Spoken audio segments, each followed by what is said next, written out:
একটা ক্লাস আজকে সামান্য মানবতা এবং ভদ্রতা ভুলে গেছে। আজকে আমি ফেনীতে গিয়েছিলাম, শহীদ পরিবারের মা এবং বাবারা, ভাইয়েরা, বোনেরা সেখানে এসেছিল, সন্তানরা এসেছিল।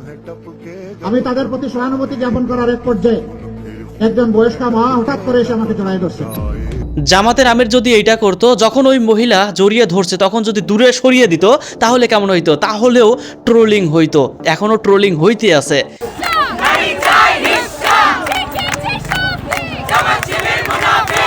জামাতের আমিরের এক্স অ্যাকাউন্ট হ্যাক করার পর কুরুচিপূর্ণ একটা পোস্ট করছে।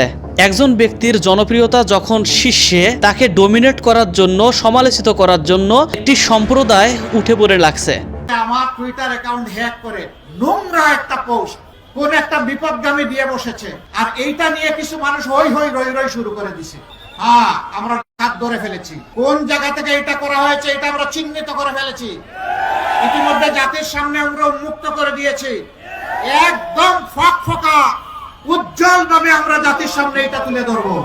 বাংলার মানুষ কিন্তু এগুলো খায় না ভাই। একজন ব্যক্তির জনপ্রিয়তা যখন শীর্ষে, তখন এরকম মন্তব্য কখনো করতেই পারে না। এরকম মন্তব্য করলে তো নিজেরাই ক্ষতি হবে। ক্ষতি জেনেও কখনো কি এই কাজটা করবে? কখনোও না। বাংলার মানুষকে আর বোকা বানানো সম্ভব না ভাই।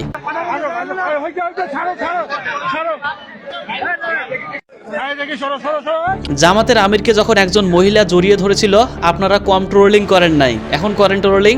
বাড়ি থাকবে না কিন্তু, আপনি রাস্তায় থাকতে পারবেন না, ট্রোলিং করে দেখেন।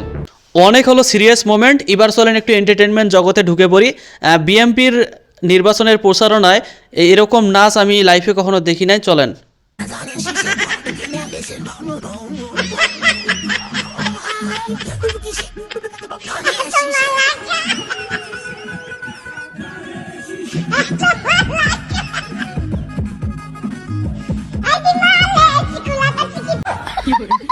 ফ্যামিলি কার্ড যদি আপনাকে দেওয়া হয় তাহলে আপনি নেবেন, নেওয়ার পর ব্যাংকে যাবেন, তারপর টাকা ডলার পেয়ে যাবেন ভাই। এটার মধ্যে আনলিমিটেড টাকা আছে, একদম শেষ হবে না। ফ্যামিলি কার্ডটা কোথায় পাইলেন? আমাদের বাসায় দিয়ে গেছে এক মহিলা, মানে অনেক কয়টা মহিলা আছে, আমার বাড়ি লিখে দিয়ে গেছে এটা ফ্যামিলি কার্ড। এই কার্ডটি আপনারা মাসে মাসে টাকা তুলতে পারবেন। বিএনপি যে কার্ডটা আপনার হাতে আছে, এই কার্ডটা দিয়ে আপনি কখনো টাকা উঠাতে পারবেন? না না, এটা কোনোভাবে অসম্ভব। এটা এই দেন না, এটা কি আগে দেখতাম নেতাকর্মীরা জনগণের পা ধরতো, আমাকে ভোটটা দেওয়াই লাগবে। এখন দেখতেছি হুমকি দিতেছে, ডাইরেক্ট হিন্দুদেরকে হুমকি দিয়ে বলতেছে যদি এখন জামাত করলে সমস্যা নেই, কিন্তু নির্বাচনের পর মাসুল তো দিতেই হবে। যদি কোনো হিন্দু বারে জামাত করতে যায়, জামাত করতে পারবে ভোটের আগ পর্যন্ত, ভোটের পরে কিন্তু মাসুল দিতে হবে। দাড়ি আমাদের নবীর সুন্নত, সেই দাড়ি টেনে ছিঁড়ে ফেলা শুধুমাত্র একটা কারণে, জামাত করার কারণে। টুকরো টুকরো বানাইলাম, তুই জামাত ইসলাম করো, জামাত ইসলাম লাভ হও, তোরে আমি দেখাই দেবো, তোরে চার টুকরো বানাইলাম। আমি বলি আপনি যা কিছু করেন আমার দাড়িকে আপনি হাত দিয়েন না। আমি চার বের বলছি আমার দাড়িকে হাত দিয়েন না। এবারে দাড়িগুলো আমার এইগুলো ছিঁড়ে ফেলাইছে, আর অনেকগুলো দাড়ি আছে আমি অন্নময় লিড করছি। বিএনপি নেতাদের ভদ্রতা সভ্যতা দিয়ে আর কাজ হচ্ছে না, তাই ডাইরেক্ট হুমকি দিতেছে যদি জামাতকে ভোট দেন তাহলে বাড়িতে থাকতে পারবেন না। জামাত রাজাকারকে ভোট দিবেন আর আপনারা বাড়িতে শান্তিতে থাকবেন, ওই শান্তিতে কিন্তু আমি থাকতে দেব না।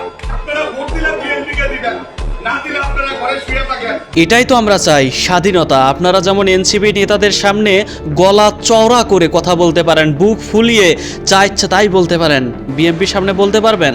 আপনি পাবেন এই এলাকায় মির্জাফরের 200 বছরের ইতিহাস। আপনার বয়সটা তো হয়ও নাই, আলহামদুলিল্লাহ আপনার বয়স 25 হয় নাই আমার ধারণা।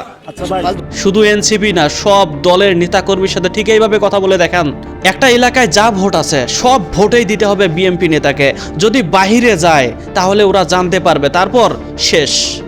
20 ভোট 50 ভোট অন্য মার্কায় গেছে, কোন রায় নাই। আমি বলে দিলাম 1608 ভোট এইখানে, যদি এইখানে 1500 ভোট কাস্ট হয়, 200 ভোটও যদি বাইরে যায়, ইনশাআল্লাহ আমরা মার্ক করে ফেলেছি। আমরা ধরতে পারবো কে কে অন্য মার্কায় ভোট দিয়েছেন। আমাদের কারো কাছে যাওয়া লাগবে না, আপনাদের পিছনে আমাদের গোয়েন্দা লাগানো আছে। আল্লাহর কসম করে বলতেছি, আপনারা এখনো আমাদের সাথে তারের শীষের ছায়া তলে আসেন। যদি আমরা নির্বাচনের পরে দেখতে পাই এইখান থেকে অন্য মার্কার কেউ আমাদের সাথে থেকে বেইমানি করেছে, 10 ভোট 20 ভোট 50 ভোট অন্য মার্কায় গেছে, কোন রায় নাই। আমি বলে দিলাম ভিডিও করতেছেন, ভিডিও আপনি যদি আমার মতো মিডল ক্লাস ফ্যামিলির ছেলে হন তাহলে রাজনীতি থেকে অনেক দূরে থাকেন, কারণ এই বাংলাদেশের রাজনীতিতে কোনো কিচ্ছুই নেই, শুধু আছে প্রতিহিংসা।